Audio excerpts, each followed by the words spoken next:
Hello everyone, আসসালামু আলাইকুম। Sadia's kitchen and ব্লগে আপনাদেরকে স্বাগতম। আমি আজকের একটা নতুন রেসিপি নিয়ে আপনাদের মাঝে চলে এসেছি। আমার এই রেসিপিটা সম্পূর্ণ দেখার অনুরোধ রইল। আমি আজকে লাউ দিয়ে মজার একটি তরকারি রান্না করে দেখাবো, যা এই তরকারিটা থাকলে আপনারা মাছ, মাংস, ডিম কোনোটাই ভালো লাগবে না। এটা আসলে অনেক মজাদার একটা তরকারি। দেখেন, আমি প্রথমে লাউ কেটে ধুয়ে পরিষ্কার করে নিয়েছি এবং সাথে আমি আলু দিয়েছি এবং পেঁয়াজ, রসুন কুচি করে দিয়েছি। আমি এখানে সামান্য মুসুরির ডালও নিয়েছি এবং এখানে আমি একটা টমেটো দিয়েছি আর ঝাল কুচি করে নিয়েছি। নিয়ে সবগুলো আমি প্রেসার কুকারে দিয়ে দিচ্ছি, কারণ আমি প্রেসার কুকারে সবজিগুলো সুন্দরভাবে সিদ্ধ করে নেব। এই যে আমি এখানে পরিমাণ মতো লবণ এবং হলুদের গুঁড়া দিয়ে দেব।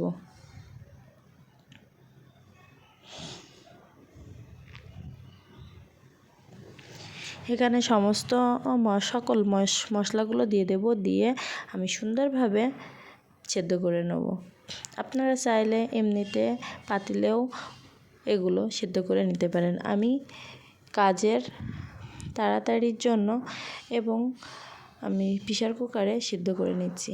আমি এর ভিতরে 1 চামচ ধনিয়ার গুঁড়া এবং জিরার গুঁড়া দিয়ে দিলাম। দিয়ে আমি এখানে পানি দিয়ে দিচ্ছি। আমি এখানে তেলটা ব্যবহার করছি না, আমি এখানে পরিমাণ মতো পানি দিয়ে দিচ্ছি সেদ্ধ হওয়ার জন্য। এই দেখেন, আমার পানিটা দেওয়া শেষ। আমি এই পর্যায়ে প্রেসার কুকারের ঢাকনাটি দিয়ে দেব। প্রেসার কুকারের ঢাকনিটা দিয়ে চুলোয় বসিয়ে দিয়েছি। এবার আমি সেদ্ধ করে নেব। এই যে দেখেন, আমার সেদ্ধ করে নেওয়া হয়ে গিয়েছে। আমি এই পর্যায়ে এসে আমি ডাল ঘুটনি দিয়ে কিছুটা ঘুটে নিয়েছি।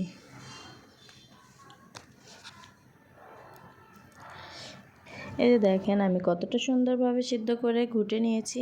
এই পর্যায়ে আমি চুলোয় একটা কড়াই বসিয়ে দিয়েছি এবং কড়াইতে আমি পরিমাপ মতো রেগুলার ইউজের সয়াবিন তেল ব্যবহার করছি এবং আমি তেলটা গরম হয়ে আসলে তেলের ভিতরে পেঁয়াজ কুচি এবং রসুন কুচি দিয়ে দিচ্ছি। দিয়ে আমি সুন্দরভাবে নেড়েচেড়ে নিচ্ছি।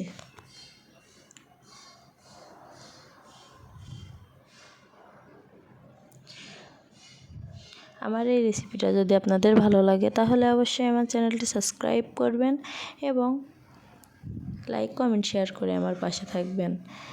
এই যে আমি সুন্দরভাবে পেঁয়াজটা ভাজি করে নিচ্ছি। আমি এই পর্যায়ে দিয়ে দিচ্ছি কিছু ধনিয়ার গুঁড়া, জিরার গুঁড়াও দিয়ে দিচ্ছি। এই যে দিয়ে আমি সুন্দর মতো নেড়ে চেড়ে মশলাটা ভেজে নিচ্ছি। এই যে দেখেন, আমার মশলাটা ভাজা হয়ে গেছে। আমি এই পর্যায়ে এসে সবজিগুলো দিয়ে দেব তেলের ভিতরে। এই যে দেখেন, আমি সবজিগুলো দিয়ে দিয়েছি। দিয়ে সুন্দরভাবে নেড়ে চেড়ে নিতে হবে। আর আমি এই কড়াইয়ের ভিতরেই সব সবজি দিয়ে দিয়েছি, দিয়ে নেড়ে চেড়ে নেব।